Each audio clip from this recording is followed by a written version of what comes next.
Bonsoir, bonjour. Bienvenue à la 5e partie du séminaire Culture moderne et Nouvel ordre mondial. Je suis très heureux de vous retrouver cet après-midi. Je suis un petit peu fatigué, mais j'ai lu dans la parole de Dieu, dans la Bible, dans le livre d'Ésaïe, que le Dieu qu'on sert redonne de la force aux jeunes hommes lorsqu'ils faiblissent. Donc j'espère qu'il va me redonner du punch.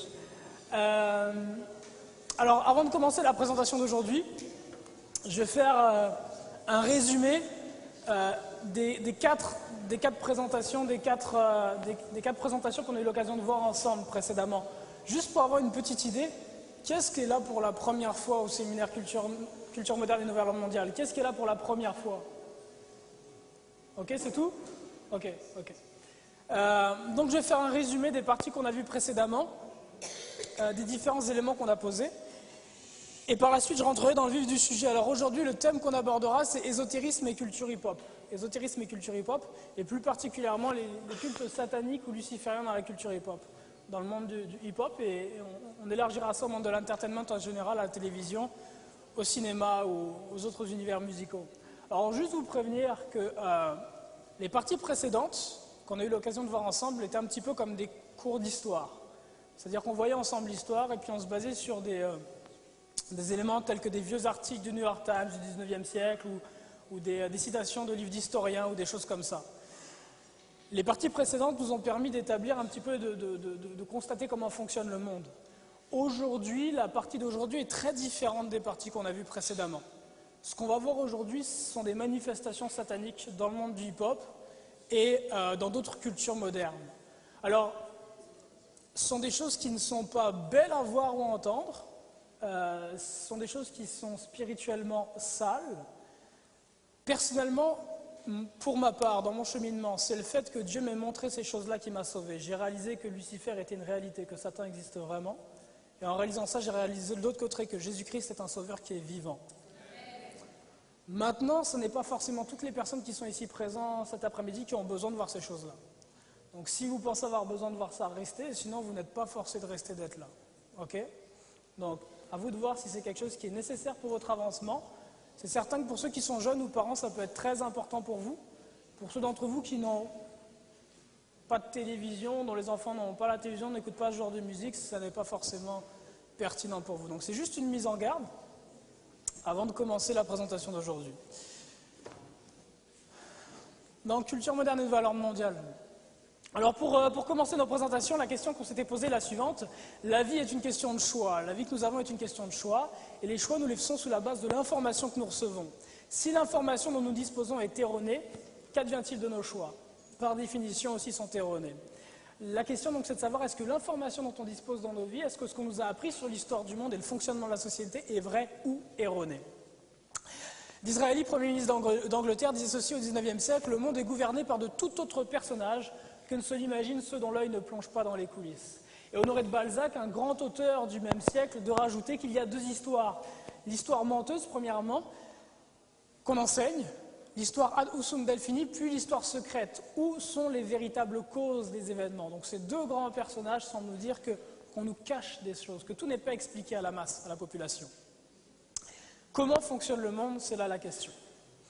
Alors on est passé présentement à travers déjà 4 parties. La première partie, introduction à la phase B de l'histoire. On a vu comment le Vatican dirige le monde par le biais des Jésuites et des Illuminati. Deuxième partie, on a parlé de la franc-maçonnerie. Troisième, quatrième, aujourd'hui on a la 5e partie. Alors l'organigramme par lequel on est passé, c'est celui-ci. On a vu que le Vatican, selon ce qu'on nous a expliqué sur le banc du collège ou des lycées, dirige le monde depuis à peu près le 5e, 6e siècle, quelque chose comme ça. Et que arrivé au XVIe siècle, le Vatican a créé un ordre. Vous vous souvenez du nom de cet ordre-là? L'ordre des Jésuites. Et le Vatican a créé cet ordre-là pour quelle raison? Détruire le mouvement de protestantisme, qu'on appelle aussi mouvement de réforme, et créer un nouvel ordre mondial. Donc rétablir le Saint-Empire romain avec à sa tête le pape, le pontife de Rome. Donc lorsque vous entendez parler du nouvel ordre mondial dans les informations, qui s'en vient, c'est ni plus ni moins que ça. À savoir un seul ordre mondial, un seul gouvernement, un monde intégré, avec une personne à sa tête, le pontife de Rome, le pape. Et on a vu que l'ordre des Jésuites a créé notamment les confréries Illuminati, mais on a vu aussi qu'ils ont créé la franc-maçonnerie en Angleterre au début du XVIIIe siècle, entre 1710 et 1720, pour amener la famille Stuart au pouvoir en Angleterre, une famille qui était catholique, dans un pays essentiellement protestant.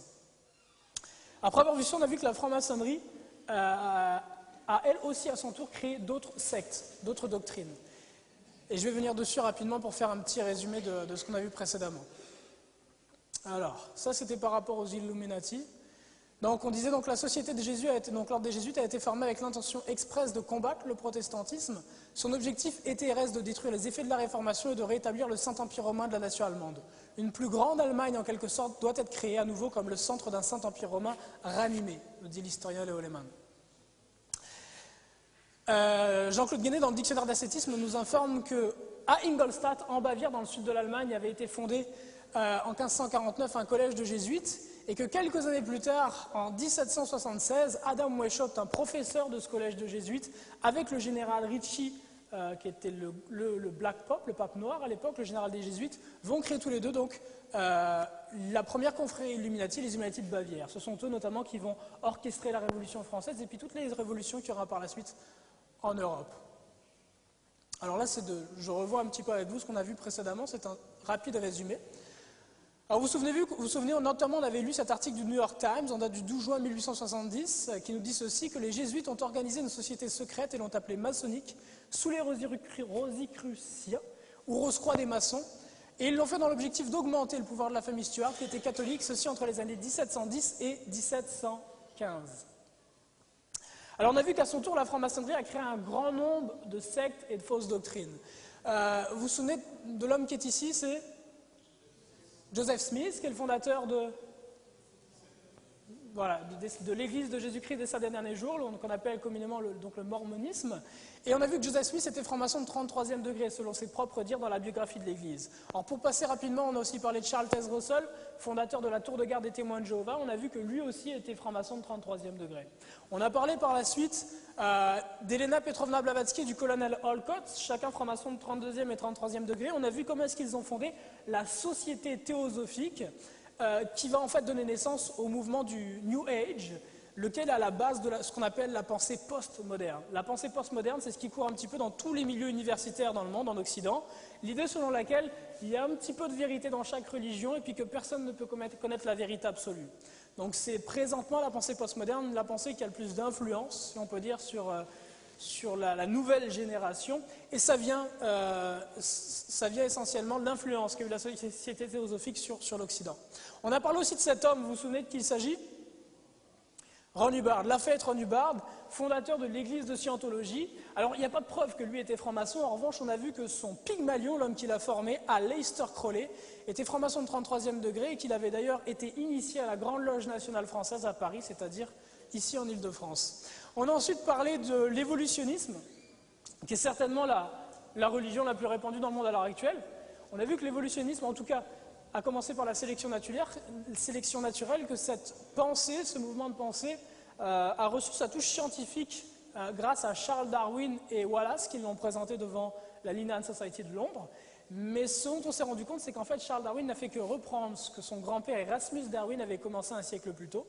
Erasmus Darwin, qui était un grand franc-maçon du XVIIIe siècle, avait fondé une église, la Philosophical Society, à travers laquelle il essayait de répandre ses idées de sélection naturelle et d'évolution, en fait. Donc d'une vie qui existerait sans Dieu, sans un Dieu créateur.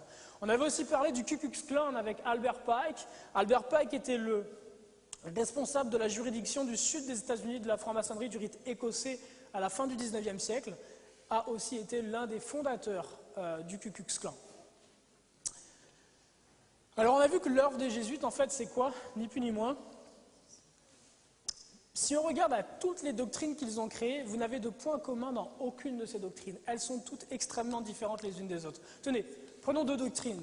Prenons d'une part, donnez-moi une doctrine créée par les francs-maçons. Donnez-en moi une. Une? Les Mormons, ok. Prenons d'une part les Mormons et prenons d'autre part le rastafarisme.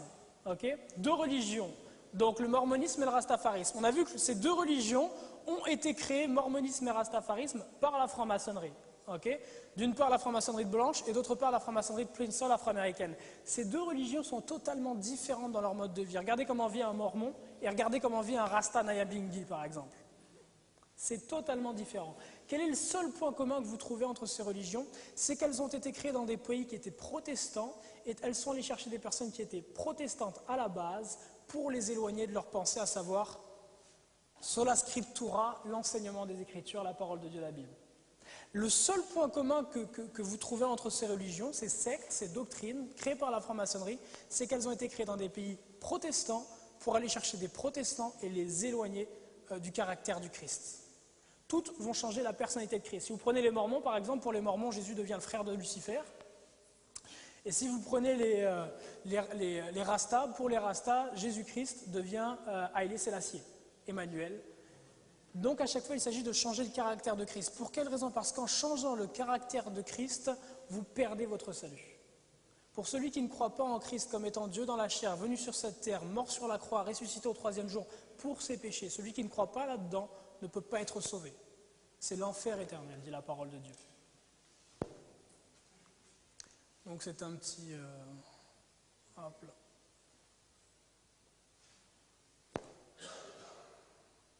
Pourquoi est-ce qu'il s'attaque au protestantisme? Parce que le protestantisme se base sur l'enseignement de la Bible. Donc là, c'est l'œuvre du Ku Klux Klan. Alors dans la troisième partie, on a parlé de la franc-maçonnerie afro-américaine, franc-maçonnerie de Prince Hall et des cultures nègres modernes, notamment de l'islam. Alors quand j'emploie le mot nègre, c'est sans aucune connotation péjorative. Ça n'est pas un mot qui est péjoratif à la base. Ça veut simplement dire noir en fait. Ok. Alors on a vu que Prince Hall donc, était le premier grand maître de la première loge afro-américaine, franc-maçonne, et puis que beaucoup d'hommes ont été très influencés par lui, notamment W.E.B. Du Bois, Henry Sylvester Williams, qui sont à l'origine de la pensée panafricaine. Et on a vu d'ailleurs que Du Bois était franc-maçon de Prince Hall.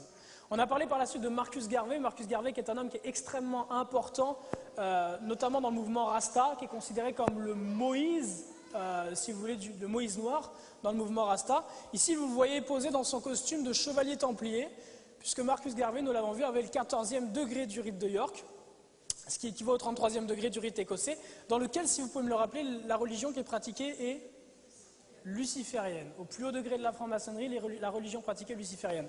Alors on a vu qu'au début du XXe siècle, la franc-maçonnerie afro-américaine a commencé à implanter en Amérique du Nord, dans les communautés afro-américaines protestantes, une religion particulière. Vous vous souvenez de laquelle? Qui était là pour implanter quel type de religion venue de l'étranger? L'islam. La franc-maçonnerie afro-américaine a commencé au début du XXe siècle à travailler à implanter l'islam en Amérique du Nord. Alors ils ont commencé avec Noble Drew Ali, qui était un Black Shriner, comme on l'a vu ici rapporté par Daniel Pipes dans son livre sur Elijah Mohammed. Black Shriner, c'est-à-dire un franc-maçon de 32e degré, donc luciférien. Et on a vu que Noble Drew Ali a créé le Mauritian Temple. Dans le Mauritian Temple, l'enseignement était un mélange de celui des témoins de Jéhovah, de la Bible et de l'islam. Parmi ses disciples, Noble Drew Ali va compter un homme nommé Wallace Dodi Fard, qui va se renommer Master Fard Muhammad et qui va fonder le Allah Temple of Islam. Alors en fondant le Allah Temple of Islam, il va donner tout un tas d'enseignements absolument grotesques. Entre autres, on a vu le fait que la race blanche, selon eux, est une race créée par un scientifique fou, Yacoub, il y a 6000 ans sur l'île de Patmos, et que bientôt elle sera détruite, et que l'homme noir reprendra le pouvoir. C'est grosso modo l'enseignement du Allah Temple of Islam, qui a été renommé après quelques années la Nation of Islam. Alors lorsque Master Fard Mohammed a quitté, c'est Elijah Mohammed qui a repris la tête. Elijah Mohammed, dont vous avez certainement entendu parler dans la biographie de Malcolm X notamment. Et on apprend par rapport à Elijah Mohammed, lui aussi, qu'il était un Black Shriner, franc-maçon, donc au moins de 32e degré. C'est lui qui va reprendre la tête de la Nation of Islam. Et c'est sous sa direction que la Nation of Islam va vraiment se développer en Amérique du Nord, jusqu'à compter quelque chose comme 500 000 membres à peu près, entre 250 000 et 500 000 membres. Alors parmi les ministres qui travaillaient pour Elijah Mohammed, on compte le fameux Malcolm X qui va être l'homme qui va jouer un rôle déterminant dans le développement de la Nation of Islam, et qui au bout de quelques années va cesser de prêcher l'évangile de la Nation of Islam et va commencer à prêcher un évangile beaucoup plus sunni. Quand je dis évangile, c'est entre guillemets, la dawa. Là. Quand il va commencer à prêcher un évangile beaucoup plus sunni, donc très proche de l'islam qu'on retrouve en Arabie Saoudite ou à la Mecque, et il va être assassiné. Et nous avions vu que Malcolm X, qui apparaît comme étant un libérateur, qui apparaît comme étant un homme qui a lutté pour les droits des hommes et des femmes noires, en réalité, est exactement dans la même équipe qu'Elijah Muhammad et tous les autres. Il travaillait pour la franc-maçonnerie. Et d'ailleurs, sa mort, la mort de Malcolm X, a donné un impact énorme au développement de l'islam en Amérique du Nord. Et c'était ce que souhaitait Elijah Muhammad. D'ailleurs, c'est Wahid Din Muhammad, le fils d'Elijah Muhammad, qui va continuer l'œuvre de Malcolm X en prenant la tête de l'islam sunni afro-américain en Amérique du Nord. Et on avait vu que Malcolm X, on avait comparé un vrai martyr et un faux martyr. On avait parlé de Fred Hampton. Fred Hampton, assassiné à l'âge de 20 ans, qui dirigeait le Black Panther Party à Chicago. Fred Hampton, assassiné à l'âge de 20 ans, avait vraiment fait un travail extraordinaire à Chicago en permettant aux différents gangs de cesser de lutter les uns contre les autres, en mettant à disposition pour les jeunes afro-américains qui sont assez pauvres des petits déjeuners et des formations pour eux. À 20 ans, il a été assassiné. Malcolm X, qui lui réellement faisait l'œuvre de la franc-maçonnerie, son assassinat, la façon dont il a été tué, est une pièce de théâtre, si vous voulez. La raison pour laquelle il a été assassiné, c'est pour donner c'est quoi le terme ? De l'énergie, de l'élan, pour donner un momentum, si vous voulez, au développement de l'islam sunni en Amérique du Nord. Alors on avait lu par la suite ceci: la grande majorité des rappeurs nord-américains les plus populaires adhèrent à la tradition du nationalisme islamisme noir, donc de la Nation of Islam, quoique quelques-uns supportent l'imam Wahid Muhammad, fils d'Elijah Muhammad, donc l'islam sunni, comme Devin Styler, ou adhèrent au 5% Nation of Islam de Clarence 13X, comme Queen Latifah, Lakim Shabazz, Poor White Rooster Teachers et les Brand Nubian.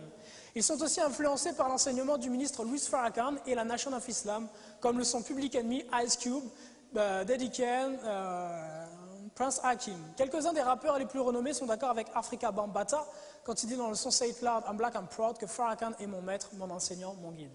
Et ça, c'était ce qu'on a vu hier. Ce que nous avons vu hier, en fait, c'est que la culture hip-hop est une création de la franc-maçonnerie. D'ailleurs, on a été capable de retracer combien de gourous est-ce qu'on a vu? Combien de gourous? 4 gourous francs-maçons qui sont à l'origine, qui ont été les Pygmalions, qui ont formé les pères fondateurs de la culture hip-hop. Alors vous pouvez me rappeler le nom de ces gourous-là? Louis Farrakhan, Malachi Z. York, qui? Dr. York, c'est pareil, c'est un autre nom de Malachi Z. York. Clarence 13X, et puis le dernier, c'est Wahid Din Muhammad, pour lequel c'est un petit peu particulier, parce que lui n'est pas à la tête d'une secte en tant que telle, mais d'une religion qui est déjà très répandue dans le monde, qui est l'islam sunni.